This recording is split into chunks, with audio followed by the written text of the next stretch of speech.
বাংলাদেশের স্বাধীনতা যুদ্ধের পর থেকে 1972 সালে আমি এই এলাকাতেই বড় হয়েছি। আমার ভাই এই এলাকাতেই বড় হয়েছিল।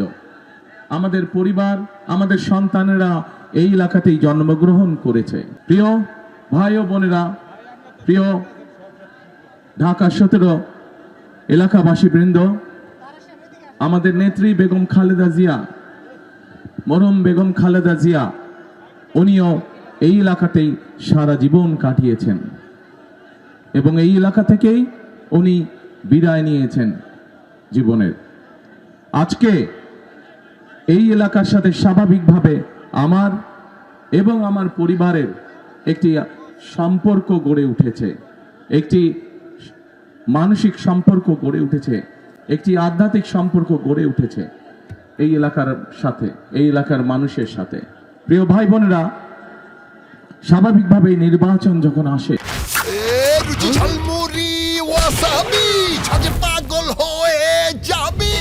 নির্বাচনকে ঘিরে মানুষের অনেক প্রত্যাশা তৈরি হয়।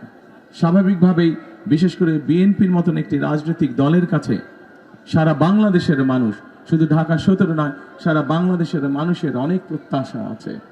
আমরাও বাংলাদেশের মানুষের প্রত্যাশার সাথে সামঞ্জস্য রেখে আমরা চেষ্টা করেছি, আমরা সেভাবে দলের পক্ষ থেকে সেইভাবে পরিকল্পনা গ্রহণ করতে, সেইভাবে কর্মসূচি তৈরি করতে, যাতে আগামী 12 তারিখে বাংলাদেশের মানুষ ধানে শীষকে নির্বাচিত করলে, ধানে শীষ ইনশাআল্লাহ আল্লাহর আমাদের সরকার গঠন করলে আমরা যাতে সমাজের, দেশের প্রত্যেকটি শ্রেণী পেশার মানুষকে বিভিন্ন বিষয় যাতে আমরা অ্যাড্রেস করতে পারি।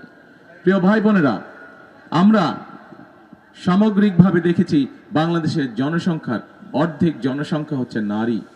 এই নারীদেরকে যদি আমরা যতই পরিকল্পনা গ্রহণ করি না কেন, আমরা যদি আমাদের মা বোনদেরকে, তাদেরকে রাজনৈতিক অধিকারের পাশাপাশি তাদেরকে যদি আমরা স্বাবলম্বীভাবে গড়ে তুলতে না পারি, অর্থনৈতিকভাবে স্বাবলম্বী করে গড়ে তুলতে না পারি, তাহলে আমরা কোনোই উন্নয়ন অগ্রযাত্রাকে আমরা সামনে এগিয়ে নিয়ে যেতে পারবো না।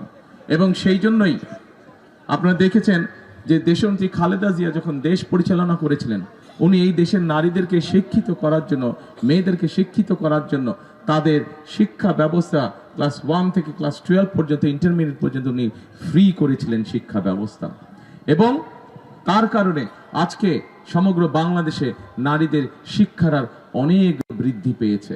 এবং আমরা এখন পরবর্তী বিএনপি সরকার যে গঠিত হবে, আমরা সিদ্ধান্ত নিয়েছি যে এই যে লক্ষ কোটি নারী যে শিক্ষিত হয়েছে, এই নারীদের শিক্ষার আলো পৌঁছেছে, কিন্তু এখন তাদেরকে আমরা অর্থনৈতিকভাবে স্বাবলম্বী করে গড়ে তুলতে চাই। বিশেষ করে খেটে খাওয়া নারী, প্রান্তিক পরিবার যারা আছে, প্রান্তিক নারী যারা আছেন, সারা বাংলাদেশে খেটে খাওয়া যারা নারী আছে, তাদেরকে আমরা স্বাবলম্বী করে গড়ে তুলতে চাই।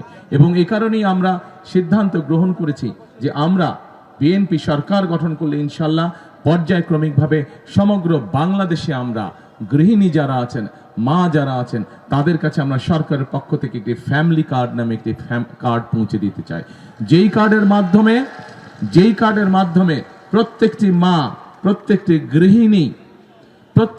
প্রত্যেকটি গৃহিণী সরকারের পক্ষ থেকে ন্যূনতম একটি সহযোগিতা পাবে, যার মাধ্যমে অর্থনৈতিক সহযোগিতা পাবে, যার মাধ্যমে ধীরে ধীরে সেই পরিবারটি, সেই মাটি, সেই গৃহিণীটি ধীরে ধীরে স্বাবলম্বী হয়ে গড়ে উঠবে। প্রিয় ভাই বোনেরা, একই সাথে বাংলাদেশে আমরা জানি কৃষি হচ্ছে প্রধান পেশা।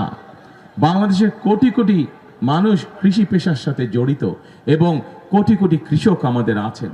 কৃষক যদি ভালো থাকে, বাংলাদেশের মানুষও ভালো থাকে। এবং সেই জন্যই এই কৃষকরা বিভিন্ন সময় বিভিন্ন কষ্টের মধ্যে দিয়ে তাদেরকে যেতে হয়।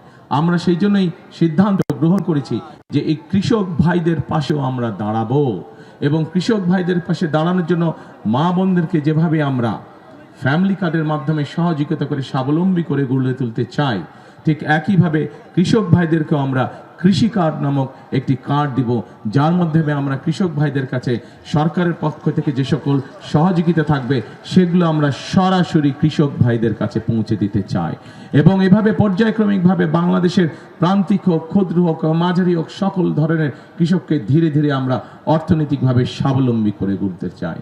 প্রিয় ভাই বোনেরা, এই এলাকা সহ ঢাকা 17 এলাকা সহ সমগ্র বাংলাদেশে আরেকটি বড় সমস্যা আছে।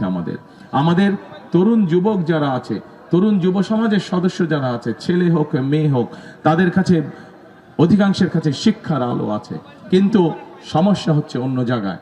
শুধু শিক্ষিত হলেই হচ্ছে না, তাদের কর্মসংস্থানের অভাব রয়ে গেছে। আমাদের বহু তরুণ যুব সমাজের বহু সদস্য আজও বেকার রয়ে গিয়েছে। এত বড় জনসংখ্যার একটি অংশকে যদি বেকার রেখে দেই, আমরা বেকার থেকে যাই, তাহলে অবশ্যই আমরা দেশকে সামনের দিকে এগিয়ে নিয়ে যেতে পারবো না। এবং সে কারণে আমরা সিদ্ধান্ত গ্রহণ করেছি যে আমাদের যে তরুণ আছে, যুবক আছে, এদেরকে আমরা বিভিন্ন রকম প্রশিক্ষণ প্রদান করতে চাই। বিভিন্ন ভোকেশনাল ইনস্টিটিউট তৈরি করে, বিভিন্ন টেকনিক্যাল ইনস্টিটিউট তৈরি করে, আইটি সেক্টরে বিভিন্ন প্রশিক্ষণ দেওয়ার মাধ্যমে আমরা এই মানুষগুলোকে আমরা দক্ষ মানুষ হিসাবে গড়ে তুলতে চাই, যাতে করে দেশের ভিতরেই ব্যবসা বাণিজ্য হোক, দেশের ভিতরেই চাকরি বাকরি হোক, অথবা বিদেশেও কর্মসংস্থানের ব্যবস্থা করে যাতে তারা তাদের বেকারত্ব ঘোচাতে পারে। এবং একই সাথে প্রিয় ভাই বোনেরা, আমরা সিদ্ধান্ত গ্রহণ করেছি, আমরা দেখেছি আমাদের যে সকল ভাইয়েরা বিদেশে চাকরি করতে যায়, যাবার আগে তাদেরকে অনেক সময় অর্থের সংকটে পড়তে হয়, এবং তখন তারা কি করে, স্বাভাবিকভাবেই পৈতৃক জমি জমা যা থাকে বাধ্য হয়ে অনেকেই সেই জমি জমা বিক্রি করতে হয়। আমরা সিদ্ধান্ত গ্রহণ করছি, ইনশাআল্লাহ বিএনপি সরকার গঠন করলে এখন থেকে যারা বিদেশে যাবে তাদেরকে আমরা ক্ষুদ্র ব্যাংক ঋণের ব্যবস্থা করে দিব, যাতে সেই টাকা দিয়ে তারা বিদেশে যেতে পারে, পৈতৃক জমি জমা যেন তাদেরকে বিক্রি করতে না হয়। প্রিয় ভাই বোনেরা, আমাদের দেশে একটি বিশাল সমস্যা রয়ে গেছে। বাংলাদেশের মানুষের গ্রামে গঞ্জে যেই মানুষগুলো থাকে, শহরেও বিভিন্ন প্রান্তিক মানুষ যারা আছেন, খেটে খাওয়া মানুষ যারা আছেন শহর অঞ্চলগুলোতে, এই মানুষগুলো চিকিৎসা সুবিধা থেকে বঞ্চিত। প্রাথমিক চিকিৎসাও অনেকের জন্য পৌঁছে দেওয়া সম্ভব হয় না। সেই জন্যই আমরা সিদ্ধান্ত গ্রহণ করেছি যে ইনশাআল্লাহ বিএনপি সরকার গঠন করলে পরে আমরা সমগ্র বাংলাদেশে 1 লক্ষ, শহর গ্রাম সব মিলিয়ে 1 লক্ষ আমরা হেলথ কেয়ারার বা স্বাস্থ্যকর্মী আমরা নিয়োগ করতে চাই। এই স্বাস্থ্যকর্মী নিয়োগ করার মাধ্যমে একদিকে যেমন 1 লক্ষ মানুষের কর্মসংস্থানের ব্যবস্থা হবে, ঠিক একইভাবে এই সকল স্বাস্থ্যকর্মী শহরের সবগুলো জায়গায়, বিশেষ করে যারা স্বাস্থ্য সেবা থেকে বঞ্চিত, এই মানুষগুলোর কাছে তারা পৌঁছে যাবে, বিশেষ করে নারীদের কাছে এবং শিশুদের কাছে। এবং যে সকল অসুখ বিসুখ ঘরে বসে চিকিৎসা দেওয়া সম্ভব, সেগুলো তারা ঘরে বসেই চিকিৎসা দিবে আমাদের এই স্বাস্থ্যকর্মীরা, যার ফলে আমরা একজন মানুষকে অসুস্থ হওয়ার আগেই যাতে সে সুস্থতা পেতে পারে, অসুস্থ হওয়ার আগেই যাতে তাকে এই বিষয়ে সচেতন করা যায়, আমরা সেই পদ্ধতি গড়ে তুলতে চাইছি। আমরা যদি কম সংখ্যক মানুষকে অসুস্থ হয় এই পরিবেশ তৈরি করতে পারি, তাহলে পরবর্তীতে হাসপাতালে যে মানুষগুলো যাবে তারা কিছুটা হলেও বেটার চিকিৎসা তাদের পক্ষে পাওয়া সম্ভব হবে। প্রিয় ভাই বোনেরা, বাংলাদেশের মানুষের স্বাস্থ্যের বিষয়ে আমরা পরিকল্পনা করেছি, নারীদেরকে স্বাবলম্বী করার পরিকল্পনা আমরা গ্রহণ করেছি, আমরা আমাদের তরুণ সমাজের সদস্যদের কর্মসংস্থানের পরিকল্পনা আমরা করেছি বিভিন্নভাবে, আমরা আমাদের কৃষক ভাইদেরকে স্বাবলম্বী করার পরিকল্পনা করেছি। একই সাথে আমরা পরিকল্পনা গ্রহণ করেছি যে আমাদের সমাজে কিছু মানুষ বসবাস করেন, যারা আমাদের জীবন থেকে মৃত্যু পর্যন্ত প্রত্যেকটি ঘটনার সাথে কম বেশি যারা জড়িত। জীবনে চলার পথে বিভিন্ন সময় যখন কোনো সংকটের তৈরি হয়, তারা আমাদেরকে গুরুত্বপূর্ণ পরামর্শ দেন। এই ব্যক্তিরা কারা? এই ব্যক্তিরা হচ্ছে আমাদের বিভিন্ন মসজিদ, বিভিন্ন ওয়াক্তবের খতিব, ইমাম, মুয়াজ্জিম সাহেবরা সহ অন্যান্য ধর্মের যারা ধর্মীয় গুরু আছেন তারা। আমরা যদি খেয়াল করে দেখি, এই মানুষগুলো অনেকেই খুব মানবতার জীবন যাপন করে, এবং সেই কারণেই আমরা সিদ্ধান্ত গ্রহণ করছি ইনশাআল্লাহ বিএনপি সরকার গঠন করলে পরে এই মানুষগুলোর জন্য আমরা সরকারের পক্ষ থেকে একটি সম্মানের ব্যবস্থা করব, যাতে করে এই মানুষগুলো সম্মানজনকভাবে বসবাস করতে পারেন জীবনে। ঢাকা 17 সংসদীয় আসনে নিজ নির্বাচনী এলাকায় সাধারণ নেতাকর্মী এবং জনগণের সামনে বক্তব্য রাখছিলেন বিএনপি চেয়ারম্যান তারেক রহমান।